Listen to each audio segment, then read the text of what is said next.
slide só, eu acho. Ok, então vamos iniciar. Bom dia, pessoal.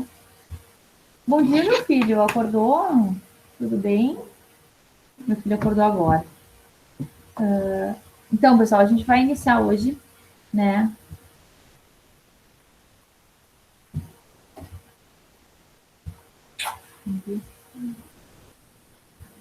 Bom, vamos iniciar então hoje nossa finalização da Primeira Guerra Mundial, né? Então a gente já vem trabalhando há bastante tempo sobre a Primeira Guerra Mundial, a gente já viu alguns antecedentes, alguns documentários sobre. Só o Lorenzo me perguntou uma coisinha de responder. Lorenzo, as aulas vão voltar dia 28 nesse mês. Nesse mês não, tá? No mês 28 de outubro, tá? Então está previsto um cronograma de aulas para 28 de outubro o retorno às aulas presenciais, mas no modelo estabelecido pelo protocolo de segurança, né? Então não vai ser aula com todo mundo junto, então tem um modelo, um protocolo de medidas que a gente vai ter que obedecer para voltar às aulas, tá? Então, no dia 28 de outubro é que tá previsto para a gente voltar. Mas isso aí até lá vai voltar ao ensino superior, vai voltar ao ensino médio, e aí vai voltar às nossas aulas e depois as aulas infantis. As aulas da educação infantil, da educação infantil, eu acho. De primeiro a quinta série, quinto ano. Tá? Então, vai estar previsto. Vamos ver como é que vai ser, porque daí daqui a pouco se voltar. E no caso, se a nossa cidade estiver em bandeira vermelha, não volta, tá? É só para cidades que estão em bandeira amarela ou bandeira laranja. Então, tudo vai depender da bandeira da cidade, se vai dar certo esse modelo. Então, até 28 de outubro é certo que a gente vai ter aula remota, tá?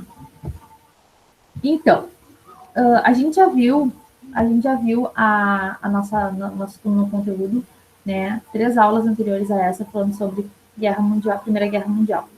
Pessoal, só um pouquinho que eu vou pedir meu filho baixar o volume aqui. Arthur, baixa um pouquinho o volume para não atrapalhar muito. Obrigada. Então, a gente vai ver agora a finalização desse movimento. Vocês sabem que a Primeira Guerra Mundial ela ocorre de 1914 a 1918. Vai ser um conflito de grande extensão mundial, né?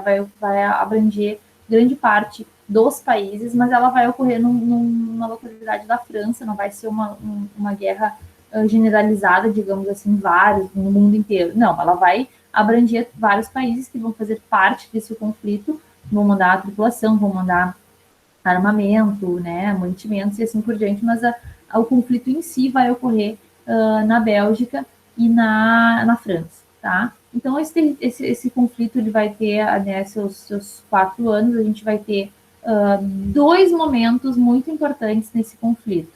Né? Primeiro, nesse momento, são 2 momentos que ocorrem no mesmo ano, que eu acho que é muito interessante e que dá como se eu vou dizer assim, ó, liga a chave, sabe, no conflito, que é, em 1917, a saída da Rússia da guerra e a entrada dos Estados Unidos. Então, a Rússia sai desse conflito e muda totalmente o contexto dela. Por quê? Porque daí entra os Estados Unidos na guerra.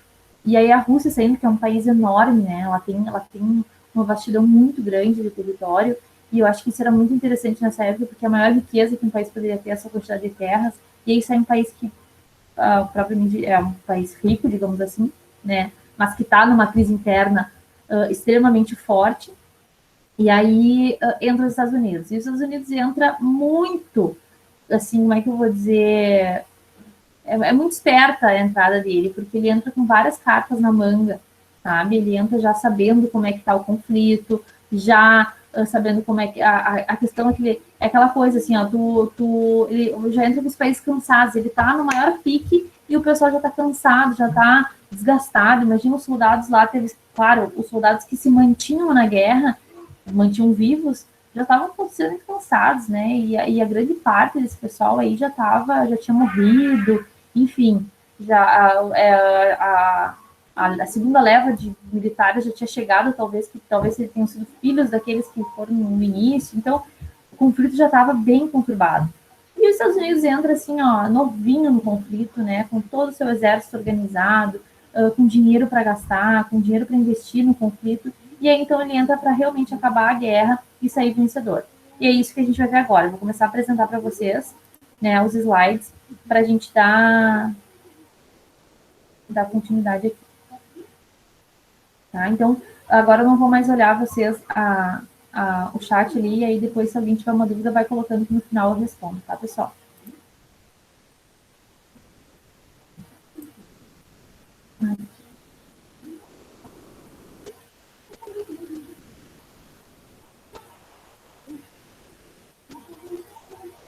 Ok. Mundo pós-guerra, tá? Então, a gente vai ter, no contexto mundial, né, um país que sai fracassado da guerra, né?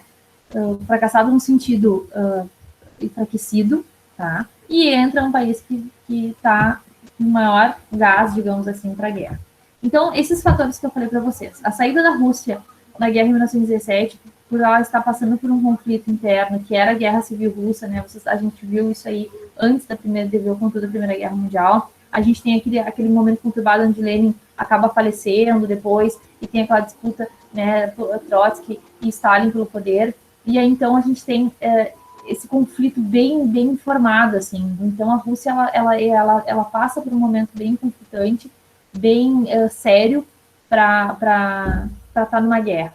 Então, se no próprio território dela ela estava passando por todos esses movimentos conturbados de revolução, de morte, é uma guerra civil, é uma guerra do próprio povo, vocês imaginem ela tendo altos gastos lá na Primeira Guerra Mundial, mandando exército, mandando mantimento, né, investindo em material bélico, tendo altas baixas de militares, né? Então, para que ela ia se manter numa Primeira Guerra Mundial, sendo que a sua própria casa, digamos, estava pegando fogo? Então, ela se retira desse movimento, né, da Primeira Guerra, se desencadeia a Guerra Civil Russa, e aí sim a gente tem depois, né, lá em 1921, a formação da União Soviética. E aí sim ela se fortalece. Tá? Mas aí ela vai ficar, como digo, o conflito já vai ter terminado, né? Termina o conflito em 1918, e aí então ela vai começar a se organizar financeiramente e economicamente para quê? Para se tornar uma potência mundial. Porque então a formação da União Soviética em 1921, ela vai se contrapor desculpa, ela vai se contrapor ao sucesso dos Estados Unidos no final da guerra.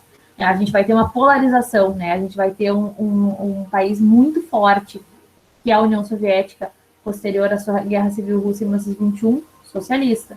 E a gente vai ter um país muito forte, né, que vai se fundamentar uma grande potência mundial em 1918, capitalista. Então, são dois lados, né, bem distintos de uma economia, tá?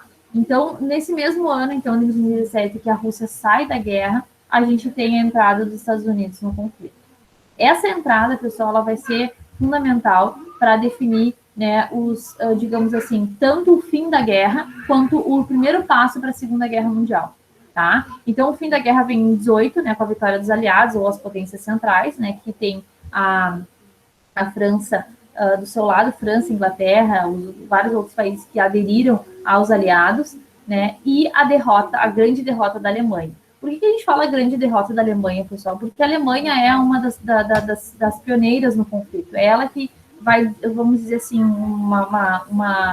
numa colocação bem infantil, né? Ela é a culpada, né, da briga, né, no parquinho. É ela que vai iniciar esse conflito aí da Primeira Guerra Mundial, vai dar o primeiro passo, vai ter toda aquela questão da Bélgica que ela vai passar pelo território, vai ser chamado estupro da Bélgica, lembra que a gente falou na outra videoaula? E aí, então, a gente tem essa Alemanha sendo derrotada, ou seja, tudo que ela tinha planejado, né, tanto de armamento, armas químicas e tal, vai ir por água abaixo e ela vai, então, ser derrotada, certo? Esse fator, assim, de derrota que a gente encontra nos livros da derrota da Alemanha é um primeiro passo, eu digo, para a Segunda Guerra Mundial. Né? Ali a gente já começa a ver que o mundo ele vai ficar, é uma paz que não existe, né? É uma paz, os tratados que vão vir após isso, os tratados de paz, eles vão ser fake, porque na verdade vai ter um conflito interno muito forte, né? Vai ter um conflito interno, as pessoas, os países não vão estar naquela paz que eles queriam, tá? Então, um ponto mais importante que a gente tem que destacar do fim da Primeira Guerra Mundial, além da entrada dos Estados Unidos, da transformação dos Estados Unidos em uma superpotência, é a questão do Tratado de Versalhes. O Tratado de Versalhes, pessoal, ele vai ocorrer após a Conferência de Paris, né, em 1918, então finaliza-se a guerra, são feitos acordos de rendição, né, a Alemanha, ela assina um acordo de rendição, onde ela cria uma república, né, a chamada República Weimar, né, que é uma república onde tem um governante vai, então, negociar o seu poder com a população, não vai ser um governo democrático, mas também ainda não vai ser um governo autoritário, né, vai ser um movimento republicano, só que ela vai ser muito enfraquecida, porque a Alemanha, além dela ter saído moralmente derrotada, ela vai sair derrotada financeiramente.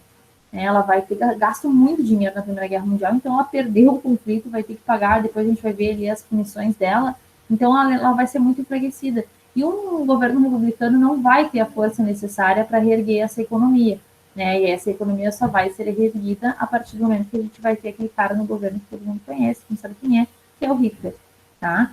Mas até nós chegar lá tem muita coisa para acontecer ainda. Vamos voltar. Então, a Alemanha ela vai negociar esse acordo de paz com os Estados Unidos e vai, então, assinar esse acordo, né, se rendendo para a guerra. Vocês imaginem, é muito importante essa rendição, né? Assinar um documento e dizer, não, eu estou me rendendo, né, na guerra, estou desistindo da guerra.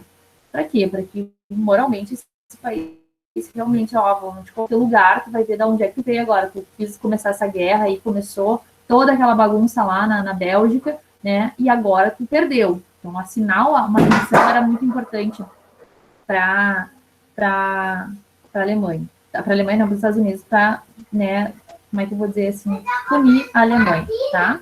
Então, o Tratado de Versalhes vai ser criado nessa Conferência de Paris, aonde vão ter várias determinações de paz para o mundo, tá? Agora a gente vai ver uma outra lista de punições que vão ocorrer, que vão ser declaradas pelos Estados Unidos, tá? Então, no Tratado de Versalhes, vai ser criada a Liga das Nações. O que é a Liga das Nações? É uma liga de países, de nações, que saíram vencedoras da guerra, ou seja, nenhum país que fez parte da aliança da Alemanha, né, vai fazer parte da Liga das Nações, somente os países vencedores. Pessoal, antes eu acho que eu falei dos aliados, né, na guerra, mas na verdade quem ganhou foi a Entente. Desculpa, agora eu li aqui no PowerPoint, eu vi que eu falei aliados, mas não era a Entente, tá? A criação então da Liga das Nações, pessoal, vai ser como se fosse assim, ó, o primeiro passo para a ONU, tá? Que a gente tem hoje. Então, a Liga das Nações, ela vai ser uma liga dos países vencedores, aonde eles vão o quê? Além deles determinarem as indenizações, as punições aos países que fizeram parte da Primeira Guerra Mundial, a gente vai ter nessa Liga das Nações um compromisso de não deixar acontecer mais nenhuma guerra, tá? E aí a gente dá aquela risadinha, né, marota, porque a gente sabe que aconteceu outras guerras depois disso, né? Então a Liga das Nações, ela já nasce meio falida, assim, né? Porque ela já não tem, como é que eu vou dizer, culhão suficiente para impedir uma nova guerra. Claro que hoje em dia a ONU, ela é bem mais forte, né? Mas a Liga das Nações, para vocês verem como ela fracassou, ela já nem existe mais, mas ela dá origem ao que é hoje a ONU. Então, a ONU, hoje em dia, ela tem um poder muito forte, tanto em países, né, que precisam da ajuda, tanto financeira, quanto de países que precisam de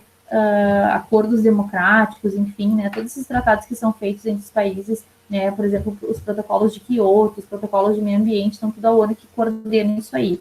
E, interfere, por exemplo, em guerras civis, como na Síria, né, ela tenta barrar esses conflitos. Então, a ONU, hoje em dia, ela tem um papel muito fundamental na nossa sociedade. Mas a Liga das Nações não conseguiu explorar. Então, agora a gente vai ver, pessoal, os 14 pontos de Wilson. O governador,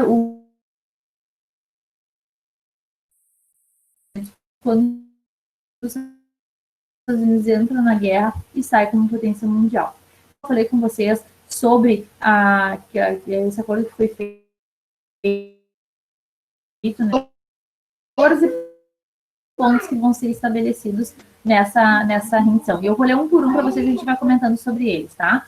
O primeiro, pactos abertos, né, ou seja, acordos que vão ser feitos para paz ser alcançada, mas não vai mais existir acordo secreto. Ou seja, lembra que no início da Primeira Guerra Mundial a gente tinha alguns acordos secretos ocorrendo, né? Por exemplo, as alianças foram totalmente secretas, elas se formaram de uma maneira secreta. E aí, a partir disso, desses 14 pontos de Wilson, fica determinado que está proibido, ninguém mais pode fazer acordo nenhum de maneira secreta. No segundo ponto, a gente tem a livre navegação. Baixa, filho. A gente tem, desculpa, pessoal, a gente tem a livre navegação absoluta, tá? Ou seja, os países poderiam navegar por todos os territórios, tá? Tanto na guerra como na paz, a gente tinha liberdade de navegação para executar, enfim, pactos internacionais e negociar mercadorias, tá? Um terceiro ponto é a remoção de todas as barreiras econômicas, ele ficou sendo errado, tá? Desculpa. E estabelecimento da igualdade de condições de comércio entre todas as nações, né, do mundo. Então, existiam então essas barreiras econômicas, ou seja, a Alemanha não poderia negociar com a França proibia a Bélgica de negociar com a Alemanha, a Rússia não negociava com outros países. Então, isso aí acabou, tá? Os países podem negociar com quem eles quiserem, serem punidos por isso. Num quarto ponto, a gente tem uma redução das armas nacionais, né, ao mínimo necessário à segurança interna, ou seja, a Alemanha deveria reduzir tanto o seu exército quanto a sua produção bélica ao mínimo, tá? Eu não me lembro bem certo, pessoal, desculpa, vai faltar essa informação, mas eu posso trazer para vocês depois. Parece que ela teve que reduzir, eu acho que foi a 10 mil soldados no exército dela, tá? Eu não me lembro se é 100 mil ou 10 mil, mas acho que é 10 mil, tá? Então, a Alemanha, ela teve que reduzir o seu exército nacional, né, a um número mínimo de soldados, tá? E também essa produção de indústria bélica, ela foi fechada, ela não poderia mais produzir materiais bélicos, tá?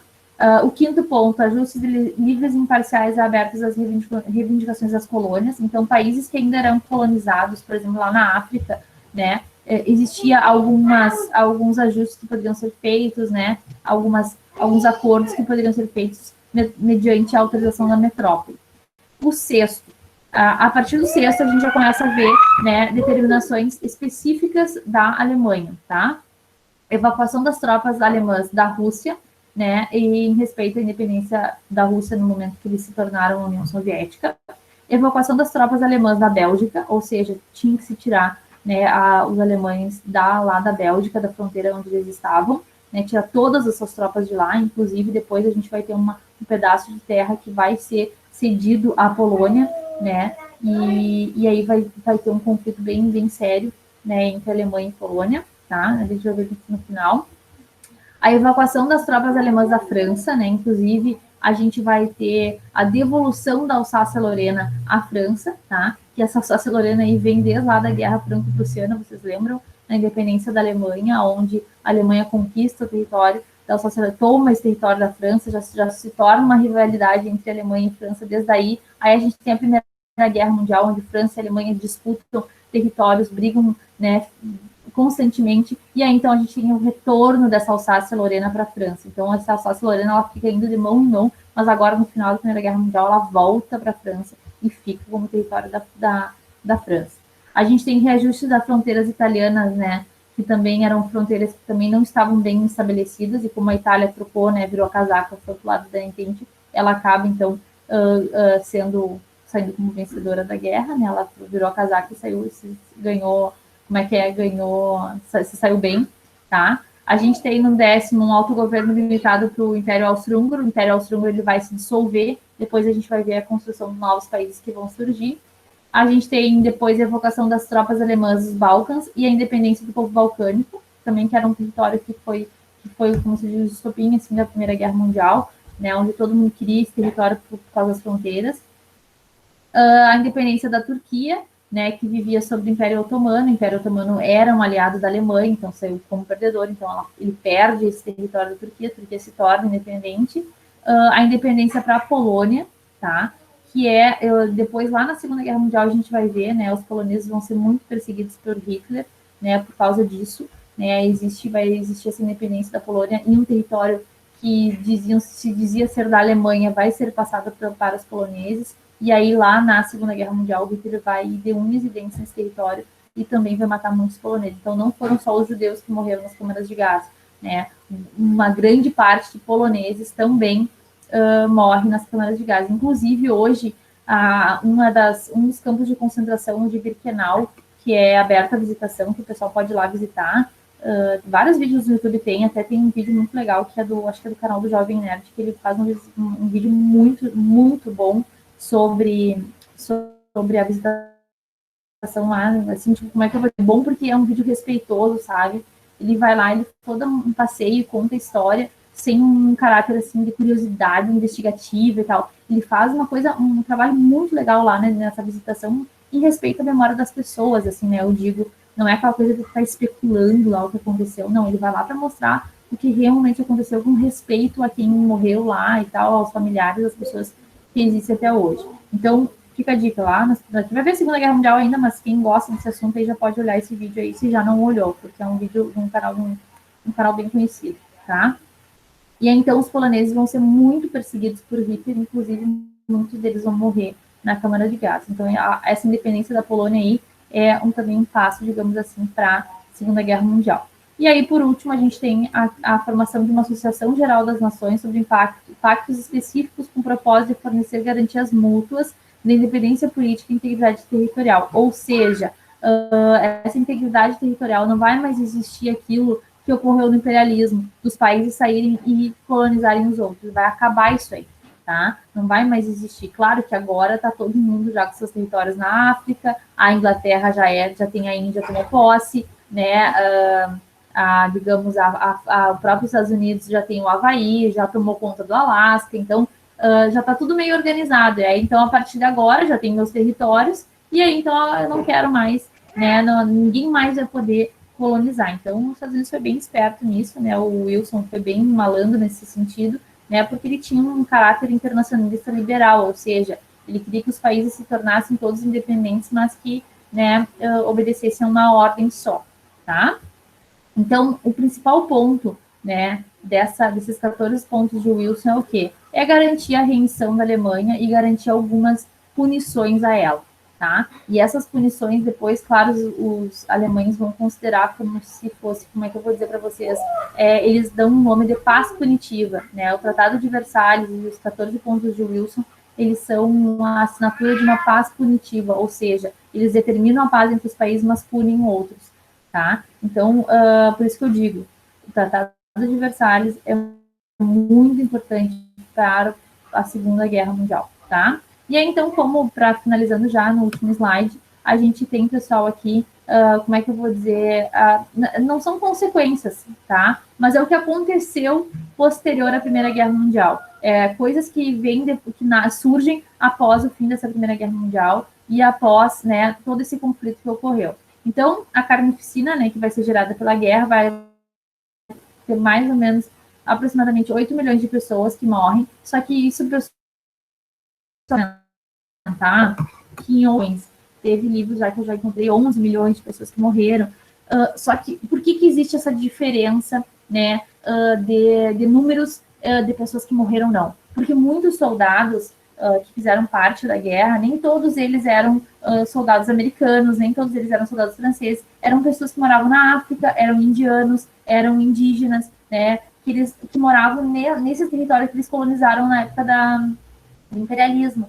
E aí muitos deles não tinham registros, né? O governo não dava registros. Por quê? Porque se morresse uma tropa inteira, não tinha registro, então não ficava feio para os Estados Unidos, por exemplo, perder uma tropa inteira na guerra. Os Estados Unidos não, mas eu digo a Inglaterra, né, dizem que perdeu praticamente 200 mil soldados sem registro, só que não foi contabilizado, então não ficou feio para ela, sabe? Ela mandou toda aquela gente lá que eram indianos, né? Ela mandou lutar lá na guerra por ela e eles morreram, mas ela não ficou feio para ela. Então, acontecia por baixo dos panos na surdina, é muito importante a gente também dar valor, porque, como é que eu vou dizer, dar voz a essas pessoas que não tiveram reconhecimento pós-guerra, sabe? Então, muitas pessoas, muitos indianos, muitos veteranos foram esquecidos, assim, tipo, eles não foram contabilizados. E então a gente faz aproximadamente, nunca a gente tem um valor exato, né? Então, aproximadamente 8 milhões, 10 milhões é que acabaram morrendo na guerra, sim, nos primeiros anos. Então, depois a gente vai ter as pessoas que voltaram com aquelas que eu falei para vocês, né, com as síndromes, né, o choque e tal. Eu até deixei para vocês, pessoal, o vídeo na aula passada lá do Meet. Eu deixei para vocês o documentário que eu falei para vocês do National Geographic, que fala sobre os terrores da guerra e tal. São 5 episódios de 40 minutos cada. Para quem gosta de assunto de guerra, ele é bem legal, sabe? Não é obrigatório vocês assistirem, mas é bem interessante que vocês vejam, porque, assim, algumas coisas que a gente não tinha noção de guerra acaba percebendo. E uma das coisas que mais me choca, não, mas que me deixou, assim, amargurada, angustiada, é uma parte onde mostra um soldado francês, onde ele está sentado com a cabeça tapada, e aí tiram essa venda dele e mostram um chapéu alemão para ele. Aí a expressão de terror que ele tem, sabe? Então, tu vê que, além da morte, né, o trauma psicológico que essas pessoas ficaram vai perdurar por muito tempo, né? Então, falando uma parte mais atual, tem aquele filme também do Bradley Cooper, eu acho que é, do Sniper Americano, né? Que é um filme muito legal, que é um filme atual, num conflito atual que está ocorrendo nos Estados Unidos, e aí ele vai para a guerra, volta para sua cidade, né, com sua família e tal, só que não consegue se desligar da guerra. Ele fica com aquele trauma lá. Então, enquanto ele não está na guerra, ele não está satisfeito. É um filme bem bom, que vocês já devem ter assistido, é um filme bom mesmo, assim, já passou na Globo e tal, mas procurem aí no YouTube, não sei se Netflix tem, mas dá para dar uma olhada. Tá? Sniper Americano, um baita filme que mostra esse trauma que o pós-guerra cria. Então, não é só a Primeira Guerra Mundial, qualquer conflito, eu acredito, né, de combate, de guerra e tal, vai gerar um conflito psicológico muito forte nas pessoas, tá? Outros fatores muito importantes que a gente tem que destacar do mundo pós-guerra, pessoal, é as greves operárias, ou seja, as empresas começaram, os trabalhadores, as empresas começaram a reivindicar seus direitos. Então, a gente tem várias greves operárias ocorrendo por toda a Europa, né? A gente tem um descontentamento social muito grande, porque muitas famílias acabaram se tornando órfãs, né? Órfãos, eu digo, do homem da família, da pessoa que comandava, questão do dinheiro, digamos assim, porque até então a mulher não trabalhava, a mulher ficava só em casa, e aí a gente já vai para o outro ponto ali, que é a emancipação feminina, né? Então, a Primeira Guerra Mundial, ela foi favorável nesse sentido. As mulheres se tornaram emancipadas, se tornaram independentes, no sentido de que começou a surgir vaga de trabalho. Muitas mulheres, elas acabaram, então, tendo o seu chefe da família, seu marido morto na guerra, então elas se tornaram a única fonte de renda dessa família. Claro que elas deveriam receber uma pensão do governo, mas não era suficiente, então a mulher começou a ter vaga, né, nos locais de trabalho, e isso vai criando um efeito dominó, onde a gente vai tendo, além do espaço nas indústrias, a gente vai tendo espaço na política, espaço na sociedade. Isso vai ser muito importante também para o direito do voto feminino. Até então, as mulheres não podiam votar, né? No Brasil vai poder votar, a mulher vai poder votar só em 1932, né? Mas isso vai ser, o fim da Primeira Guerra Mundial vai ser muito importante para essa emancipação das mulheres. Já na Segunda Guerra Mundial, a participação das mulheres é fundamental, porque aí elas vão para as indústrias e elas que vão ser as responsáveis pela produção bélica.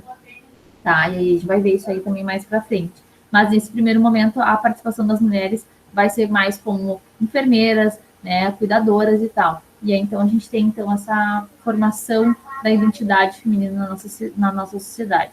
Outro fator muito importante, pessoal, da Primeira Guerra Mundial, um reflexo que vai surgir e vai nos dar o primeiro passo para a Segunda Guerra, é a formação dos governos autoritários na Europa. Muitos países que acabaram saindo da guerra e acabaram se formando ali no surgimento de 14 novos países, que é Letônia, Lituânia, Estônia, né? A gente tem, deixa eu ver aqui, tem mais, no livro de vocês tem um mapa que mostra bem certinho quantos países vão ser formados na página 52, né? Existe ali dos países que vão ser novos que vão ser formados ali, além da gente ter a União Soviética formada, a gente tem Finlândia, a gente tem a país da Polônia, Tchecoslováquia, Hungria, Romênia, vários países, então, surgem, né, nesse pós-guerra, tá? Com a dissolução do Império Turco-Otomano, com a dissolução do Império Austro-Húngaro, com a cedência de alguns territórios que a Alemanha tem que ceder, então esses países acabam surgindo. Quando esses países acabam surgindo, começa também a surgir alguns governos autoritários, ou seja, governos autoritários que não permitem revoluções internas, governos autoritários que não são democraticamente eleitos, governos autoritários que não deixam, né, a participação social, né, o governante é que determina as leis e as regras da Constituição, enfim. Então, os governos autoritários eles vão começar a ter força, né? Um exemplo é a Itália, que vai ter o Benito Mussolini, depois a gente vai ter um país que vai surgir, que é a União Soviética, com Stalin, né? Então, depois tem o Portugal com Salazar, depois a gente tem a Espanha, e aí, por último, a gente tem a Alemanha com Hitler. Então, tudo é uma consequência desse fim da Primeira Guerra Mundial, né, onde os governos autoritários vão cada vez mais ganhar força, digamos assim, na Europa, tá? E aí, finalizando, né, a gente tem os Estados Unidos como potência mundial, que isso aí não é segredo para ninguém, né? Eu dizer para vocês que os Estados Unidos saem da Primeira Guerra Mundial como uma grande potência e como o país mais rico e mais poderoso do mundo, tá? Porque além de ele sair com muita grana, ele sai como o grande, digamos assim, salvador da pátria por ter negociado a rendição com a Alemanha. Então ele sai como bom samaritano, bonzinho, queridinho da galera, tá? Logo depois, lá, 9 anos depois, os Estados Unidos vai passar por uma crise econômica muito grande, que é a chamada crise de 1929, que é o nosso próximo conteúdo. E aí a gente vai ver, né, os Estados Unidos subindo, e aí, de um momento para o outro, ele declina, né, em queda livre na sua economia. Claro que se recupera, obviamente, né, os países acabam se recuperando, assim como a Alemanha acaba se recuperando economicamente de um país extremamente falido, quebrado deixa eu ver, foi em 1918, em 1932 o Hitler assume e em 5 anos ele triplica a economia da Alemanha, então em 10 anos a Alemanha consegue se reerguer. Tá? Então, os países, eles têm, nesse mundo pós-guerra, eles têm essa facilidade, digamos assim, de se reerguer, né, economicamente. Tá?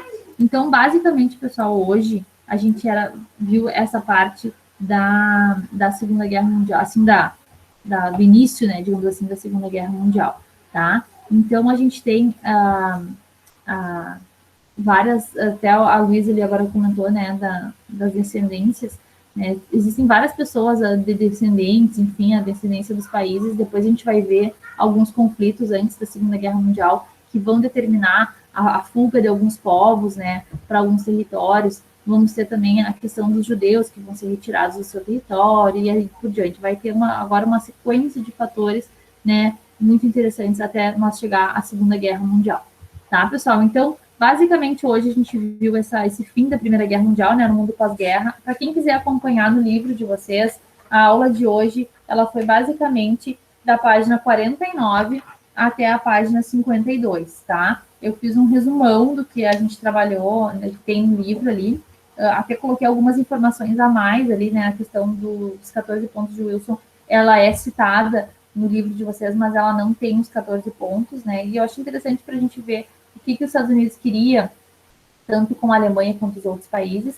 E aí depois eu vou colocar para vocês os slides disponíveis lá na aula, junto com a aula gravada de hoje, tá? Então, quem quiser dar uma olhada, pode olhar ali no livro de vocês. E, pessoal, eu queria fazer uma fala antes sobre a nossa próxima atividade. A gente vai ter uma atividade que eu vou falar sobre as trincheiras e sobre as mulheres na guerra. Mas isso aí na semana que vem, tá? Mas eu quero falar sobre as atividades. A gente já comentou no início da aula a questão da possível volta às aulas presenciais, mas e aí eu quero destacar a importância das aulas remotas, né, a importância da entrega dessas aulas remotas. A gente teve agora a entrega das aulas das planilhas do mês de agosto, e eu acho muito importante que vocês também, pessoal, se organizem para a entrega das aulas já de setembro, porque daqui a pouco já vai, né, já está terminando o mês, e a gente vai ter que entregar as planilhas de setembro. E aí, então, é importante que vocês entreguem, porque se volta às aulas, a gente vai ter, né, todo um trabalho de recuperação de atividade que não entregou e assim por diante. Então, avaliem aí no final de semana o que vocês têm que entregar, o que não tem, tá tudo lá no Classroom, é muito fácil. Tem aulas ali de agosto, de julho e tal, que são aulas síncronas, é só marcar como concluídas, entende? Então, claro, quem participou da aula, quem não participou, acho que seria interessante assistir, mas são coisas bem fáceis de vocês controlarem e se organizarem. Leonardo, não vai ter o link da presença porque eu tirei print do pessoal que está aqui, tá? Então, o pessoal que está aqui, eu já vou anotar, isso aí tem tudo anotações, eu só preciso que vocês depois marquem como concluída a aula lá no Classroom. Certo, pessoal? Qualquer dúvida, estou disponível, tanto no WhatsApp quanto lá no Google Classroom. Vocês podem colocar lá que eu vou responder para vocês. Certo? Então, a aula de hoje vai ser um pouquinho mais curta do que a última aula que eu me passei, que eu dei 1 hora de aula para vocês. Eu peço desculpas por aquela aula, mas eu me empolguei, tá? Espero que todos tenham gostado e ninguém tenha dormido na frente do computador. Tá, pessoal? Então, tá. Bom final de semana. Qualquer coisa que vocês precisarem, me chamem. Qualquer dúvida sobre atividades antigas, atividades novas, sobre coisas do conteúdo, podem me chamar. Certo? Bom final de semana a todos.